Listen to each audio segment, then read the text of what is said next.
ऋग्वेदीय ऐत्रेय आरण्यक की ऐत्रेय उपनिषद पर विचार चल रहा था। तो यहाँ पर पूर्व पक्षी सिद्धांति को समझा रहे हैं कि जो यहाँ पर भी जैसे पहले कर्म का प्रतिपादन किया है उसी तरह से यहाँ पर भी कर्म का प्रतिपादन किया है।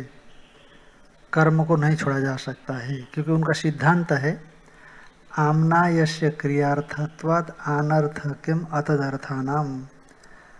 आमनाय माने वेद क्रिया का प्रतिपादन करेगा और जो वेद क्रिया का प्रतिपादन नहीं करता वो अनर्थक है, ऐसा मानते हैं वो लोग। इसीलिए चाहे आत्मज्ञान की चर्चा की जा रही हो चाहे उपासना की चर्चा की जा रही हो यहाँ पर, है ना, अथवा भेद उपासना या अभेद उपासना की बात कही जा रही हो, हाँ, पर यहाँ कोई पुनरुक्तता सिद्धांति ने कहा ना, पहले भी कर्म की चर्चा की गई और यहाँ भी इस आत्मा व इदमग्र आसित नान्यत किंचन मिषत सक्षेत्र लोकानो सृजयति इत्यादि इस उपनिषद में भी पहले तो कर्म का प्रतिपादन हो गया है।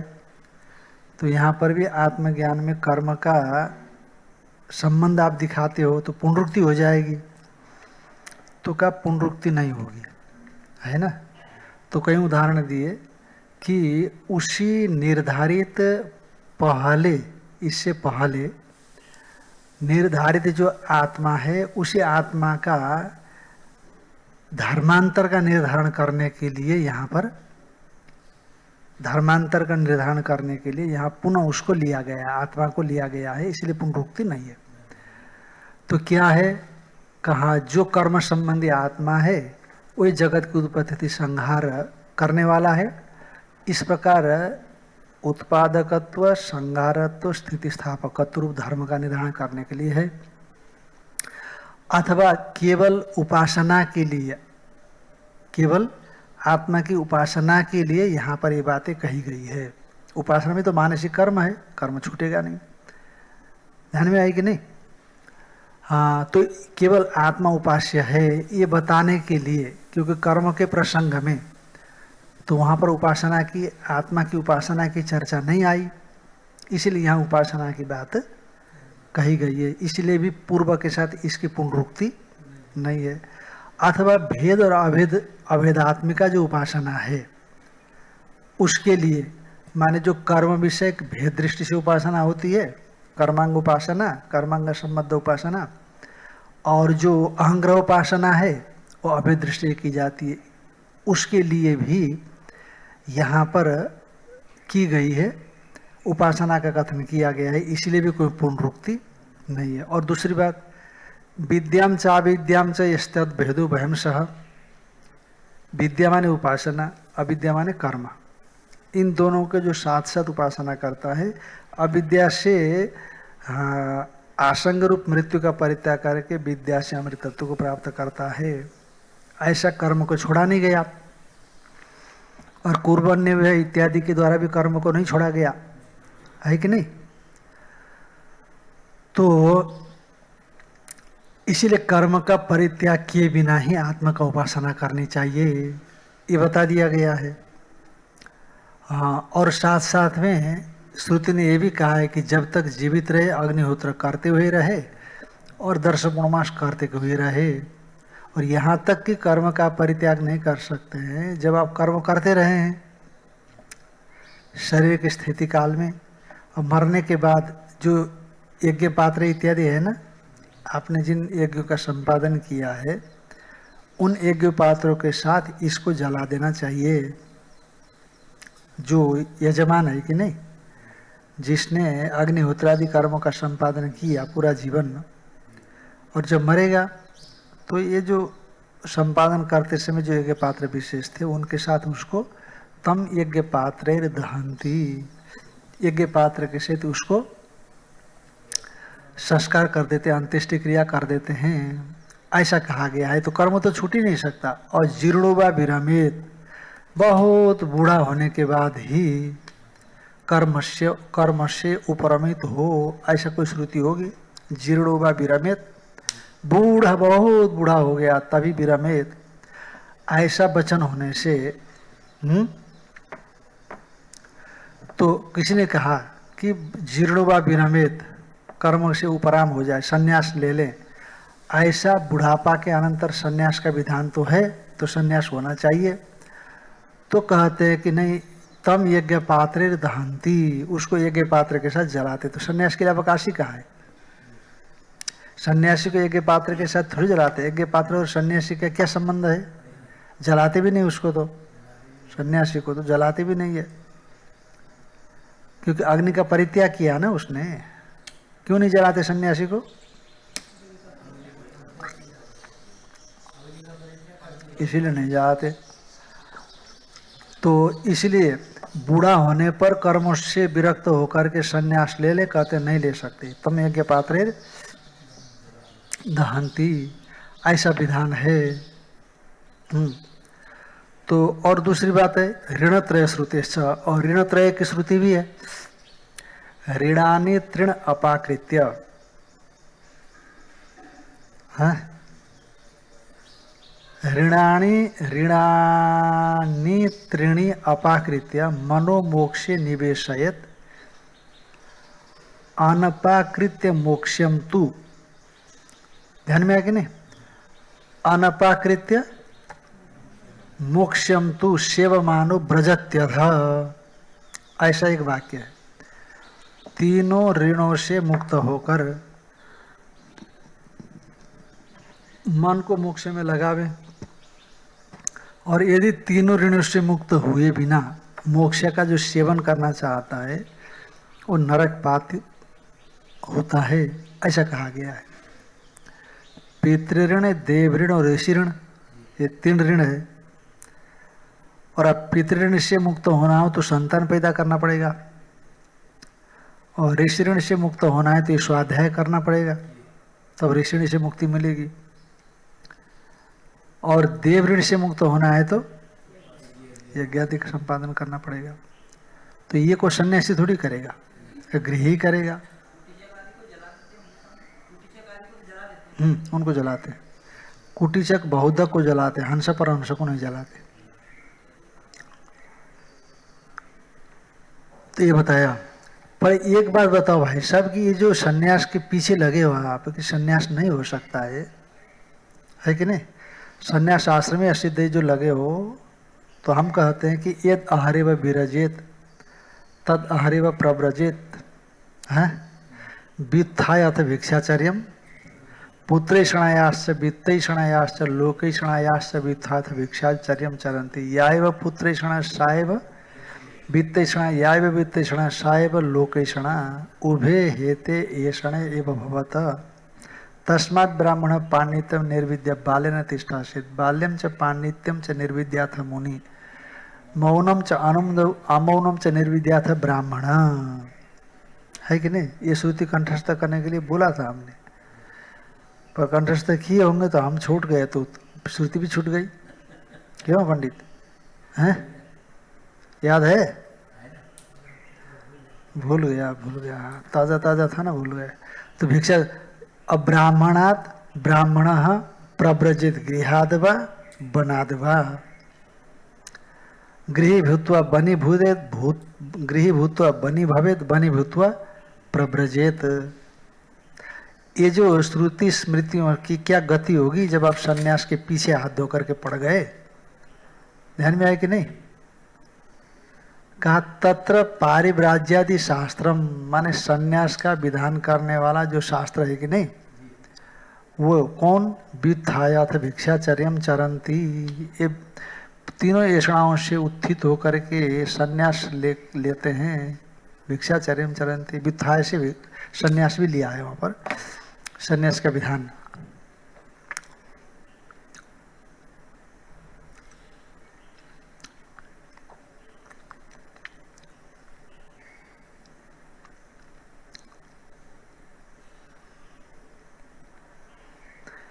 तम एतम आत्मानं विदित्वा,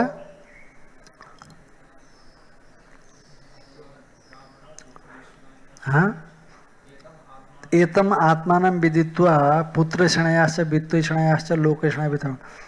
आत्मा आत्मा आत्मा का वेदन, आत्मवेदन बताया ना, परोक्ष ज्ञान बताया वहाँ पर।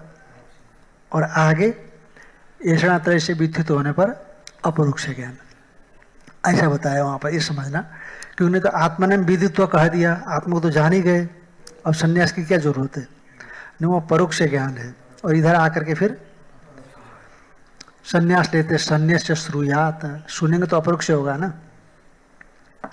विद्याथ भिक्षाचर्यम चरंती इति, ये जो शब्द, ये संन्यास का विधान जो दिख रहा है ना, ये वस्तुतः आत्मज्ञान स्तुति परो अर्थवाद है।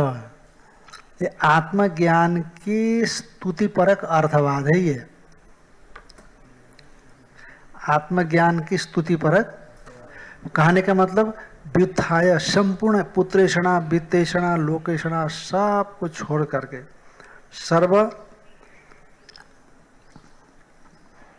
सर्व संन्यास है ना, सभी चीजों का परित्याग करके, संन्यास करके भी आत्मज्ञान को प्राप्त करना चाहिए। इस प्रकार आत्मज्ञान की स्तुति के लिए पुत्रेषणा संन्यास का विधान, संन्यास का कथन किया गया है। ऐसा नहीं कि संन्यास के विधान के लिए संन्यास का कथन किया गया है, आत्मज्ञान की स्तुति करने के लिए, क्योंकि स्तुति तो विधेय है। तो इसलिए आत्मज्ञान की स्तुति के लिए संन्यास पुत्रेषणा वित्तेषणा लोकेषणा और संन्यास की बात कही गई है, तो वो स्थावक होने से अर्थवाद है, वो विधि नहीं होगी। इसीलिए संन्यास का विधान नहीं, इसलिए संन्यास नाम का कोई आश्रम नहीं है। ये समझ रहे हैं इस चीज को ध्यान से। अतः पुत्र ये धर विरजित इत्यादि संन्यास का, पुत्रेषणा वित्तेषणा या आश्रय इत्यादि संन्यास का विधान है ना। तो फिर सभी कर्म का त्याग करके केवल आत्मज्ञान से मुक्ति के लिए सन्यासी अधिकारी है, कर्मी नहीं। ये जो सिद्धांति का अभिप्राय है, उसके विषय में से पूर्व पक्षी का कहना है कि केवल यहाँ पर सन्यास का विधान सचमुच सन्यास आश्रम के लिए विधान नहीं है ये, अपितु आत्मज्ञान की स्तुति के लिए कि भाई सब कुछ सन्यास करके भी आत्मज्ञान प्राप्त करना चाहिए। इस प्रकार आत्मज्ञान की स्तुति के लिए सर्व संन्यास को अर्थवाद के रूप में बताया गया है। स्तुति सर्व संन्यास बताया गया है, न कि सर्व संन्यास में विधान करने के लिए सर्व संन्यास बताया गया। ठीक है, वही नीचे दिया भी है कि ज्ञान स्तुति सर्व संन्यासेना भी आत्मा ज्ञातव्य, सब कुछ छोड़ करके भी आत्मा को जान लेना चाहिए। आत्मज्ञान मुख्य है यहाँ पर, संन्यास मुख्य नहीं है। इसलिए आत्मज्ञान विधि हो सकती, पर संन्यास विधान विधि तो स्तुति है। आत्मज्ञान ज्ञान स्तुति प्रतीयते इति विधित्वेपि। मान लो कि तुष्य तो दुर्जन न्याय, ये कौन कह रहा है? कर्मी कह रहा है, कर्म जड़ा। कर्म जड़ कहते तुष्य तो दुर्जन न्याय, सन्यासी दुर्जन है। कैसा है? सन्यास के पीछे लगा है कि सन्यास आश्रम है, सन्यास आश्रम है। तो इसीलिए ये धर्म विरजित विधि सुनी जा रही है। वित्थाय अथ भिक्षाचर्यम चरंती, भिक्षाचर्यम चरेत, ऐसा विधान किया जा सकता है। बहुत जगह पर वर्तमान पदेश होने के बावजूद भी आप वहाँ पर जैसे दधना जुहोती इत्यादि में जुहुयात ऐसा करते हैं कि नहीं? दधना जुहोती में जुहुयात करते हैं आप। एवागुम पचती, हाँ, अग्निहोत्रम जुहोती एवागुम पचती, तो जुहोती पचती है वहाँ पर भी। तो अग्निहोत्रम जुहुयात, एवागुम पाचेत, पचेत इत्यादि में विधान की विधि होती है। जैसे वहाँ हाँ मानते, लकार विधि मानते हैं वहाँ, उसे यहाँ भी विधि मानना चाहिए। ध्यान में आए कि नहीं? तो यदि ऐसा मानते हो तो फिर स्तुति परो अर्थवाद अनधिकृत अर्थ होगा। ध्यान में आए कि नहीं? है अनधिकृत अर्थ होगा।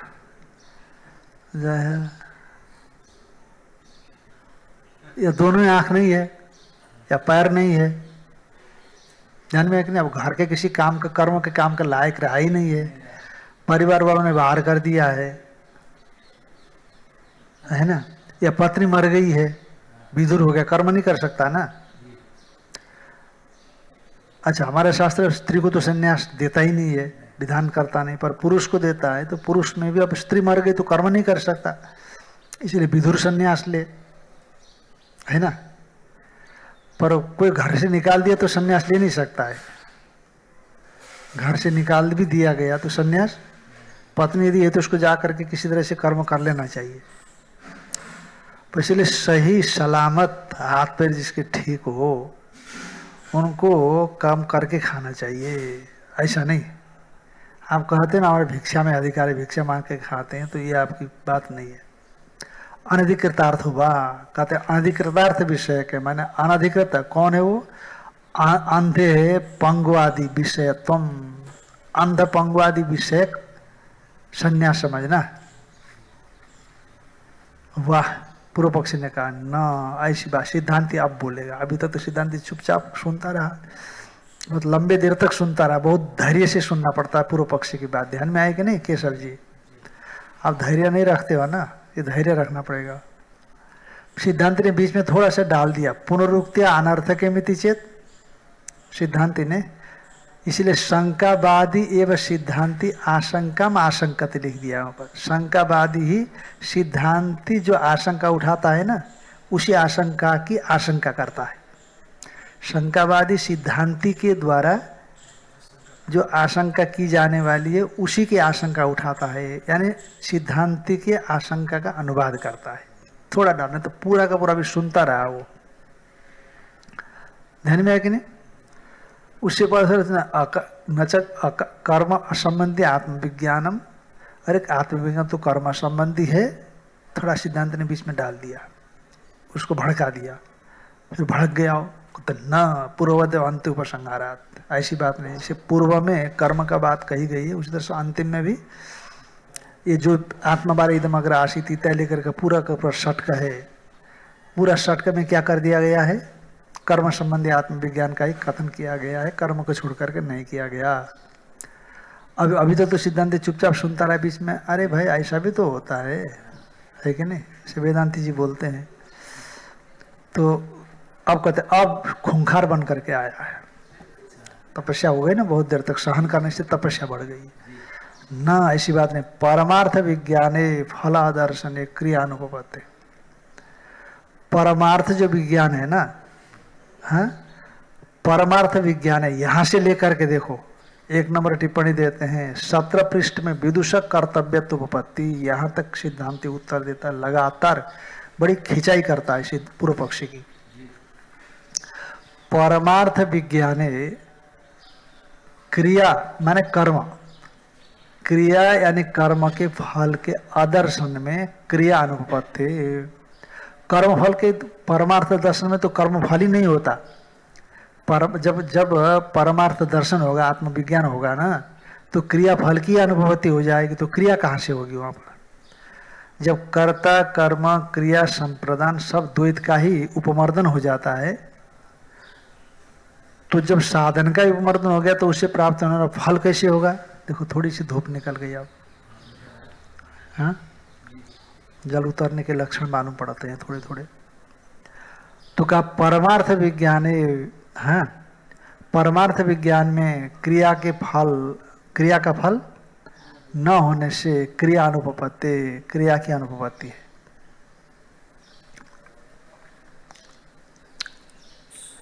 तो ये संग्रह वाक्य हो गया, इसके विवरण कर रहे हैं। यदुक्तम कर्मण एवं आत्मज्ञानम कर्म संबंधी च इत्यादि, जो आपने कहा कि कर्मी का ही आत्मविज्ञान है और आत्मविज्ञान कर्म संबंधी है। हमने कहा था संन्यास असमानाधिकरण आत्मविज्ञान है, कर्म असमानाधिकरण आत्मविज्ञान है। ध्यान में आए कि नहीं? अकर्म निष्ठा हाँ, और क्या कहते 4 था ना, हाँ, और निर्विशेषात्म विषय का आत्मविज्ञान है, अकर्मनिष्ठ आत्मविज्ञान है, संन्यास सामानाधिकरण आत्मविज्ञान है और कर्म असमानाधिकरण आत्मविज्ञान है। ऐसा आत्मविज्ञान को विशेषित किया था। तो कहते हैं कर्मणेव च आत्मज्ञानम कर्म संबंधी च इत्यादि। कर्मी का ही आत्मविज्ञान होता है, वो आत्मविज्ञान कर्म संबंधी होता है इत्यादि तन्न। क्योंकि परम ही आप्त कामम सर्व संसार दोष वर्जितम ब्रह्म अहम अस्मि इति आत्मत्व विज्ञाने परम आप्त कामम सर्व संसार दोष वर्जितम आत्मानम, है ना। आत्मा को जब मैं हूं वही ब्रह्म मैं हूं, वर्जितम ब्रह्म अहम अस्मि। परम आप्त कामम पूर्ण काम। आप्त काम का मतलब विभक्ति क्या होता है? आप्त का मतलब, आप्त काम मतलब, पूर्ण का मतलब,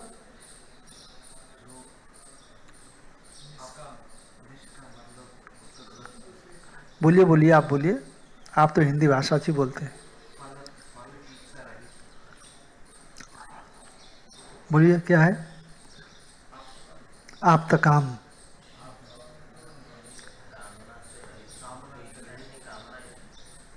ऐसे शब्द का अर्थ पूर्ण काम है। आत्म काम का अर्थ है, आत्म काम का अर्थ है आप्तः कामा येन स, आप्त काम। नहीं, मात्र आप्त माने यथार्थ वक्ता है, पर आप्त काम का मतलब क्या है? आप्त माने प्राप्त, है ना। आप व्याप्त, व्याप्त माने परिपूर्ण है कामना जिसकी, कोई कामना है ही नहीं उसमें, अब पूर्ण काम है वो। मन हाँ, कार्य कोई कामना नहीं है, एक तरह से ऐसे समझ लिया आप, निष्काम हो गया वो, है ना। और जैसे आपके पास इनोवा भी पड़ी है, पजेरो भी पड़ा है, हैं वेदांती जी? इनोवा भी पड़ी है, पजेरो भी पड़ी है, फॉर्चुनर भी पड़ी है, स्कॉर्पियो भी पड़ी है, क्रेटा भी पड़ी है, हैं, और डिजायर स्विफ्ट भी पड़ी है आपके पास, नहीं? डिजायर स्विफ्ट भी पड़ी हुई है। तो क्या अब इतनी गाड़ी है, गाड़ियां इतनी है, तो अब ये क्या कामना करेंगे आप इसके विषय में? ये तो है ही आपके पास पहले से ही, इसलिए इसलिए आप कामना नहीं करेंगे मुझे गाड़ी हो, है कि नहीं। उसी तरह से जिसने परमात्मा को अहम करके जान लिया है, तो उसकी ओर कोई कामना है कि पूर्ण तो परमात्मा है, सब तो अधूरा है ना। पूर्ण परमात्मा का एकीभूत होने से परिपूर्ण हो गया हो, इसलिए कोई कामना उसमें रही नहीं। तो निष्काम भी कहो तो कोई बात नहीं। हाँ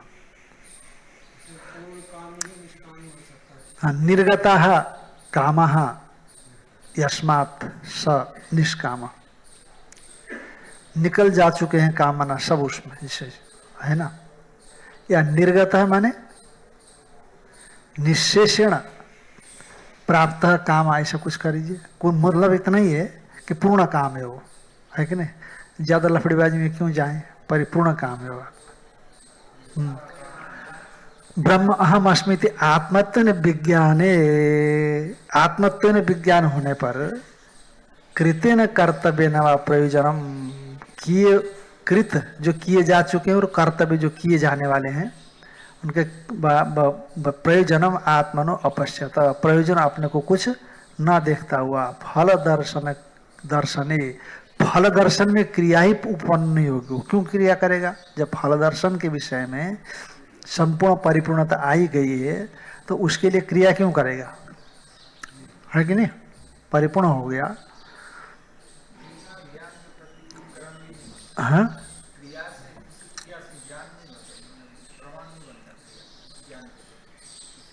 हाँ नहीं बनता, वो तो परिपूर्ण ज्ञान वाला हो गया, कोई बात ही नहीं, है कि नहीं।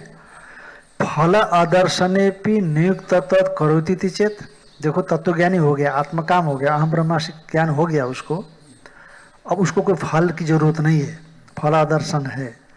फल न होने पर भी शास्त्र विधान करता है कि नहीं, कर्म का विधान करता है शास्त्र। कि जरा मरियम अग्निहोत्रम, क्या बताया? जरा मरियम अग्निहोत्रम नित्यम अग्निहोत्रम जुयात नित्यम दर्श पूर्णमासाभ्याम यजेत। तो शास्त्र विधान है, इसीलिए नियुक्त है वो, इसीलिए उसको अवश्य करना चाहिए। कर्म का परित्याग तो कर ही नहीं सकते, चाहे ज्ञानी ही क्यों ना हो।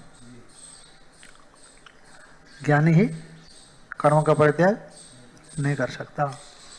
फल अदर्शने पे नियुक्त तत् करोति चेत, कहते न नियोग अविषय आत्मदर्शन। देखो, जो विधि का अविषय आत्मदर्शन कर लिया उसने, जो विधि का विधिया है ही नहीं। जो विधि का विषय हो तो विधि से कुछ प्राप्तव्य हो तो विधान विधि करने वो तो विधि का विषय। नियोग अविषयत्वात् आत्मदर्शनम आत्मदर्शनस्य, नियोग का अविषय आत्मदर्शन। और आप कहते हो कि नियुक्तत्वात् करोति एव, शास्त्र ने कहा करो, शास्त्र ने कहा करो। नियोग का विषय वो तो नियोग के से परे हो गया, वो कर्तव्य दोनों भाव से वो परे हो गया। तो इसलिए नियोग का विषय रहा ही नहीं, तो उसे नियोग का अनुसरण क्यों करेगा? शास्त्र उसके लिए अब कोई महत्व नहीं रखते, शास्त्र उसके लिए कोई महत्व नहीं रखते। हाँ,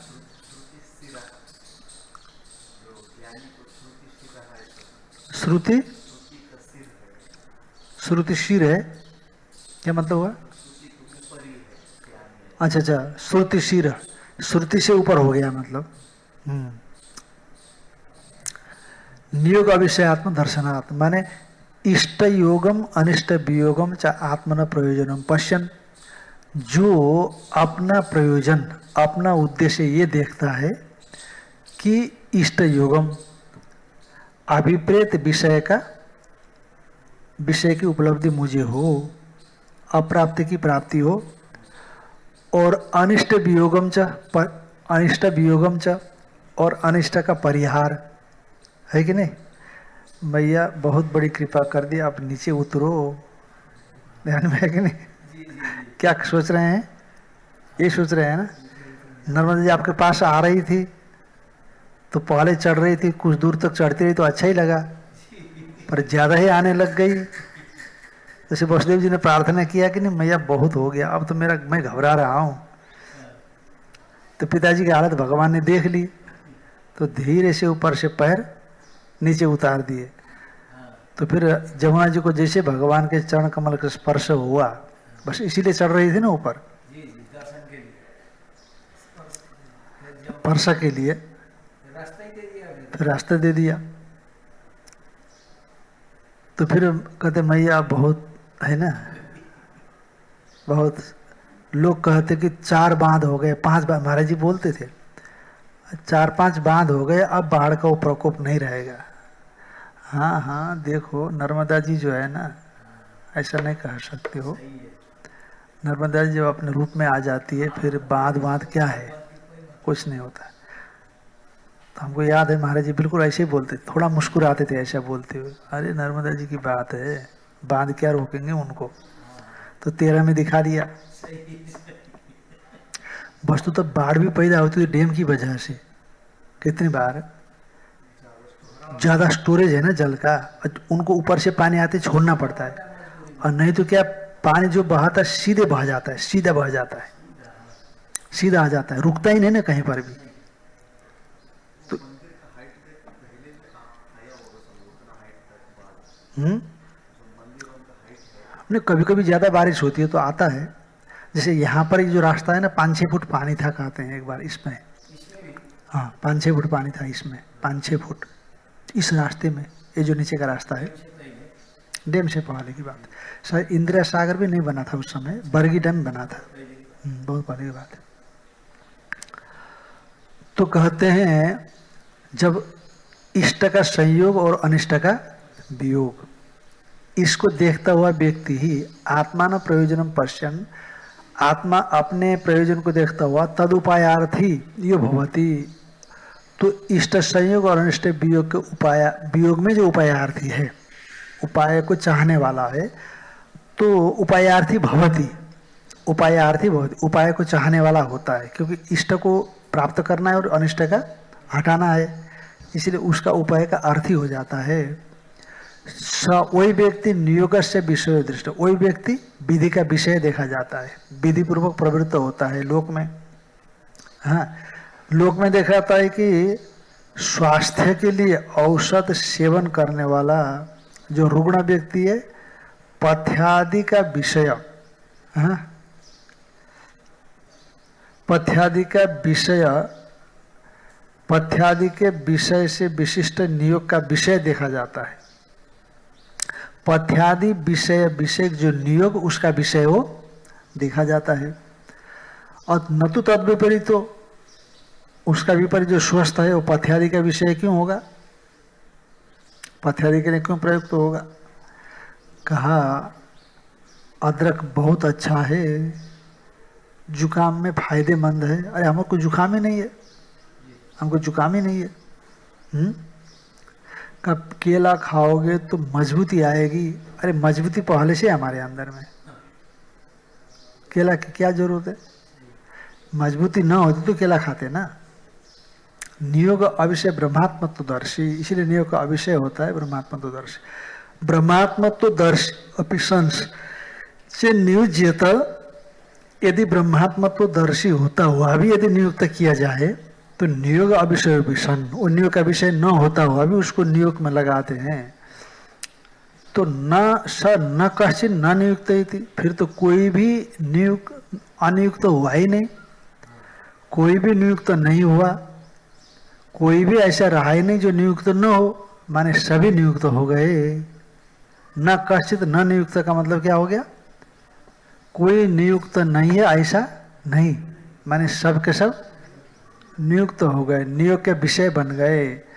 तो इति सर्वम कर्म सर्वेण सर्वदा कर्तव्यम प्राप्नोति, सभी कर्म सभी के द्वारा सभी कालों में प्राप्त हो गया। तच्चानिष्टम, और ठीक नहीं पड़ेगा। न च स नियोक्तुम शक्यते केन, इसलिए तत्वदर्शी।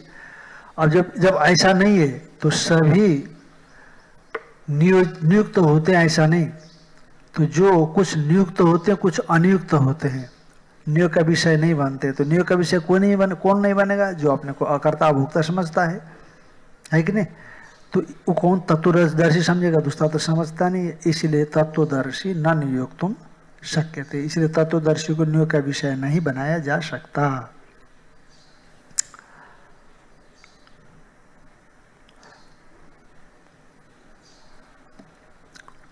ठीक है, वो किसी दूसरे के द्वारा नियुक्त, वेद पुरुष के द्वारा नियुक्त ना हो, वेद पढ़ लिया है ना, अपने आप नियुक्त हो जाए, वो वेद कह रहा है इसलिए मानना चाहिए, वेद कह रहा है इसलिए मानना चाहिए।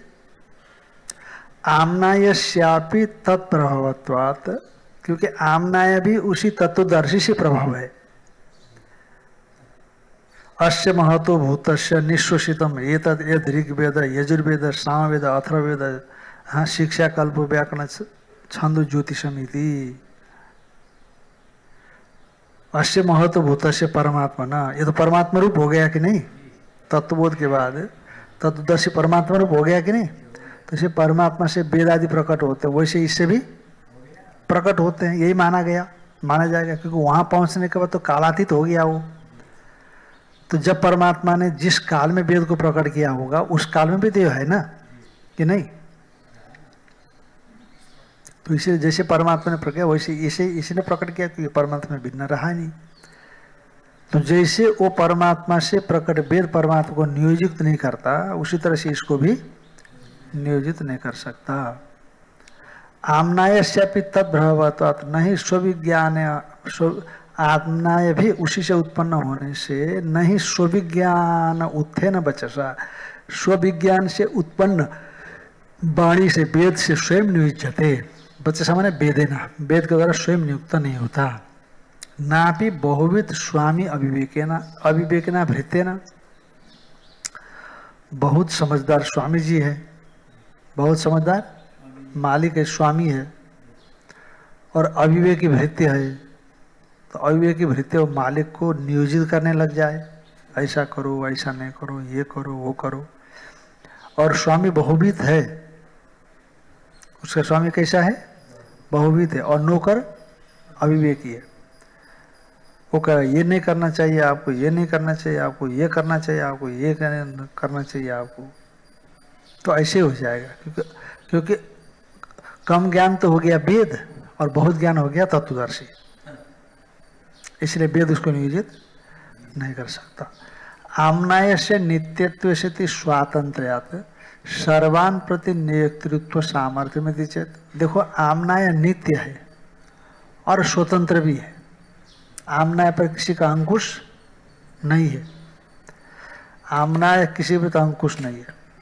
छंदांसी सर्वे विधय विकल्प्यन्ते। व्याकरण के जितने विधियां हैं ना, छंदों में सब विकल्पित हो जाते। सब जगह विकल्पित नहीं कर सकते आप लोक में, पर वेद में सर्वे विधय विकल्प्यन्ते, सभी विधियां विकल्पित होती है। बस कहीं कहीं कहीं का रोड़ा ऐसा भी हो जाता है वहाँ पर। आपको व्याकरण को उधर लगा करके समझाना पड़ेगा। जैसे छंद है वैसे व्याकरण बनाना पड़ेगा आपको। छंद आपके व्याकरण का अनुसरण नहीं करेंगे, व्याकरण को छंद का अनुसरण करना पड़ेगा, है कि नहीं? संस्कृत का अनुसरण व्याकरण करता है, संस्कृत व्याकरण का अनुसरण नहीं करती। जो हमारे आप्त पुरुषों ने बोला है, वेदों ने कहा है, स्मृति कल्पसूत्र में आया है, उसी का अनुसरण व्याकरण को करना पड़ता है। ऐसा नहीं कि व्याकरण ने नियम बना दिए, जैसे सरकार नियम बनाती है ना, दायां चलो बायां चलो। अब आपको बाएं चलना पड़ता है, अमेरिका में दाएं चलना पड़ता है पैदल, है कि नहीं? और आपके यहाँ पर दाएं साइड में स्टीयरिंग रहता है, उनके यहाँ बाएं साइड में स्टीयरिंग रहता है, क्योंकि बाएं चलते हैं ना, बाएं चलाते हैं ना वो लोग, तो बाएं साइड में स्टीयरिंग रहेगा उनका। हाँ, तो सरकार ने नियम बना दिया है, वो ग्रीन लाइट दिखेगी तो आपको निकलना है, रेड लाइट में रेड लाइट क्रॉस नहीं कर सकते, रुकना है तो आपको रुकना पड़ेगा। तो तत्वज्ञानी के लिए नियम नहीं लगाया जा सकता, तो रेड लाइट में भी निकल जाएगा वो। वेदांती कहते चौपट, दूसरे कहते हैं कि चौपट कर देगा वेदांती, कहते नहीं बाधिताने वृत्ति से रेड लाइट क्रॉस नहीं करेगा वो। बाधिताने वृत्ति से रेड लाइट क्रॉस, तो ग्रीन लाइट में भी क्रॉस नहीं करेगा, नहीं बाधिताने वृत्ति से ग्रीन लाइट क्रॉस करेगा वो। ध्यान में आएगी, ऐसा होता है। वेदांतियों को आप चुप नहीं करा सकते हो। नित्यत्व थे स्वातंत्र सर्वान प्रति नेतृत्व सामर्थ्य में चेत। तो वेद नित्य होने से, नित्य होता हुआ स्वतंत्र होने से सभी प्रति नेतृत्व सामर्थ्यम वेदस्य आम्नाय से चेत न उक्त दोषात। माने फिर तो सभी के प्रति नियोजन करेगा तो सभी के प्रति तत्वदर्शी भी नियोजित हो जाएगा, फिर कोई भी कहीं नियोजित हो जाएगा, तो ऐसा नहीं होता। तथा सर्वण सर्वदा सर्वम शिष्टम कर्म कर्तव्यम इति उक्त दोषो अपरिहार्य। जो दोष बताया था अपरिहार्य हो गया। तदपि शास्त्र में विधेयति चेत, अरे भाई वो भी तो शास्त्र में सभी को कर सकते हैं, शास्त्र ने विधान किया है, शास्त्र विहित होने से दोष नहीं माना जाएगा। इति चेत माने यथा कर्म कर्तव्यता शास्त्र ने कहता, जिससे कर्म की कर्तव्यता शास्त्र ने बताई, तथा तदपि आत्मज्ञानम तस्व कर्मिण शास्त्र विधीयते। वो आत्मज्ञान भी कर्मी को शास्त्र ही बता रहा है। आत्मज्ञान भी कर्मी को, कर्म करेगा तो आत्मज्ञान होगा। यदि से न विरुद्धार्थ बोधकत्व अनुपपत्ति। अरे आत्मज्ञान शास्त्र ने उसको बताया तो फिर कर्म भी बताएगा, तो विरुद्धार्थ बताएगा। आत्मज्ञानी में कर्म और ज्ञान दोनों होते हैं, यदि शास्त्र बताता है तो शास्त्र क्या बोलता है? विरुद्ध बताता है। क्यों? क्योंकि जहाँ तत्व ज्ञान होगा वहाँ कर्म नहीं, क्योंकि मैं कर्मी हूँ ऐसा मान कर के कर्म का संबंध हो। मैं ब्राह्मण हूँ, क्षेत्रीय, वैश्य, शूद्र हूँ, पति हूँ, पत्नी हूँ, तभी कर्म में प्रवृत्त होते हैं। अरे वो तो माता अमाता भवती, वेदो अपितो भवती, पिता अपिता भवती, वो तो निर्विशेष ब्रह्म में स्थित है, तो कुछ मानता नहीं मैं ब्राह्मण हूँ, है कि नहीं? मठाधीश हूँ, तो मठाधीश तो करो, अपना आश्रम की रखवाली करो। मठाधीश मानते हो अपने आप को, तो आश्रम की रखवाली करो, है कि नहीं? जो मानता ही नहीं, मस्ती से सो रहा है घर में, है कि नहीं? तो मानते हो तो फिर भाग दौड़ मचाओ, और नहीं मानना बंद कर दिया आपने, मस्ती से सो जाओ।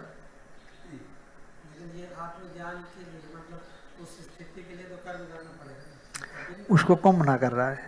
आत्मज्ञानी की बात कही जा रही है। ज्ञान में भी विधि, ज्ञान में भी कर्म होना चाहिए बोल रहा है ना वो। ज्ञानी को भी, तत्वदर्शी में भी कर्म होते हैं बोल रहा है ना, तभी निषेध कर रहे हैं। तो पहले तो करना ही पड़ेगा। आत्मज्ञान नहीं हुआ तो जन्म ये गायत्री जप है और दूसरे कर्म है, सब करना पड़ेगा। हाँ, है कि नहीं? करना ही पड़ता है। तो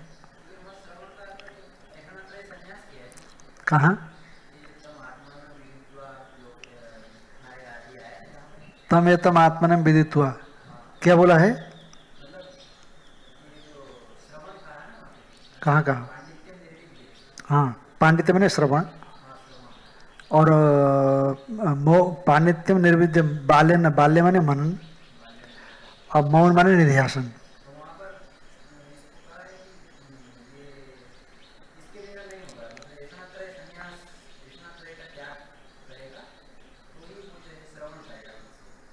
हाँ हाँ, वो तो है ही ना, श्रवण करेगा। हाँ, इसीलिए तो पहले कह दिया ना, तस्मात् ब्राह्मणा पांडित्यम नहीं, हाँ, तम एतम आत्मानं विदित्वा पुत्रेषणायाश्च वित्तेषणायाश्च लोकेषण, ये क्रम है वहाँ पर। लोकेषण विथा भिक्षाचर्यम चरंती, तो ऐषणा त्रय का परित्याग होने से संन्यास हो गया। अब हाँ, या एवं पुत्रेषणा वित्तेषणा ऐसे कहकर फिर तम पांडित्यम निर्विद्य, फिर श्रवण कर दिया, फिर मनन कर दिया, फिर निध्यासन कर दिया, है कि नहीं? तो मौनम च अमौनम च निर्विद्या था मुनि, है ना? तो ऐसा कहा करके फिर वहां जाकर के आत्मज्ञान की बात आती है। उससे पहले तो साधन कोटि है, वो क्रमशः साधन कोटि है। पहले कर्म उपासना जो भी करके फिर वो ये ईश्वरत्रय के परित्याग में आया। ईश्वरत्रय का परित्याग से संन्यास हो गया, क्योंकि संन्यास में त्यागी तो है ना मुख्य चीज, और संन्यास से शुरुआत ये वचन भी है। तो उसके बाद फिर श्रवण किया, तस्मात् ब्राह्मण पांडित्यम निर्विद्या, अब श्रवण करेगा, फिर मनन करेगा, फिर निध्यासन करेगा। तो मौनम च अमौनम च निर्विद्या था मुनि, है कि नहीं? और क्या अथ ब्राह्मणा, ऐसा है ना वहाँ पर। तो हाँ, तो मौनम च अमौनम च निर्विद्या था ब्राह्मण, स ब्राह्मण के न स्यात्, तो ब्राह्मण कैसे होता है? जिस तरह से भी होता है ब्राह्मण है। तो वहां जाकर के ज्ञान की चर्चा की गई है। उससे पहले तो सब साधन कोटि में है, वो क्रमशः साधन है, ऐसा है।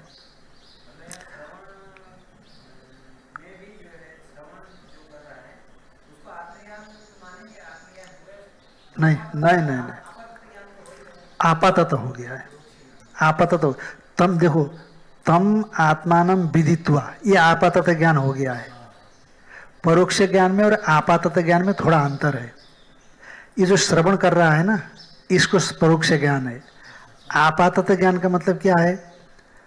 कहीं कहीं गुरु जी कुछ सत्संग में बैठा और गुरु जी ने प्रवचन किया, जीव ब्रह्म एक है, और कुछ युक्तियां बताई, बस उतना समझ लिया। हाँ, जीव ब्रह्म तो एक ही है, पर युक्तियां नहीं उसके पास कि क्यों एक है। ये आपातत ज्ञान है, सामान्य रूप से ज्ञान है। आपातत ज्ञान और परोक्ष ज्ञान में एक रूपता नहीं है, थोड़ा अंतर है। और टीकाओं में देखना, आप विचार किए थे ना अपन लोग, आपातत ज्ञान में और परोक्ष ज्ञान में थोड़ा अंतर है। आपातत ज्ञान पहला है, परोक्ष ज्ञान उससे ऊपर का है, और आगे तो परोक्ष ज्ञान है ही। इसी में बृहदारण्य के टीका में ही है। सर्व प्राणी नाम तद दर्शनात्, हाँ, सर्व दर्शन शास्त्रकृतम चित्त, कहाँ पर हो गया? हाँ, विरुद्धार्थ बोधकत्व अनुपपाते, ये बात आ गई ना। विरुद्धार्थ बोधकत्व नहीं हो सकता, क्योंकि ज्ञान भी उसमें हो और कर्म भी उसमें हो। मैं अकर्ता बोधक ज्ञान भी रहे और कर्तृत्व बोधक ज्ञान भी हो, ऐसा ऐसा शास्त्र कथन नहीं करता एक पुरुष में।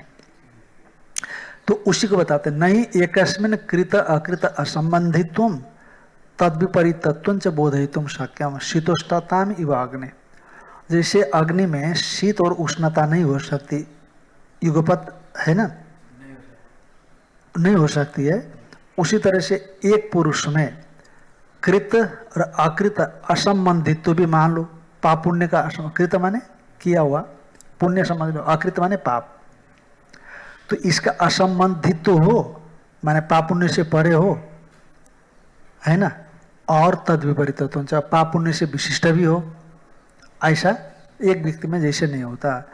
नहीं एकस्मिन कृत अकृत असंबंधित्वम, पुण्य पाप माने कर्म, उसका संबंध का अभाव भी दिखाना और तद विपरीत उसका संबंध भी दिखाना, क्योंकि ज्ञान से संबंध का अभाव दिखाया जा रहा है और कर्म से संबंध का भाव दिखाया जा रहा है, ये दोनों एक व्यक्ति में नहीं हो सकते। शीतोष्णता में अग्नि।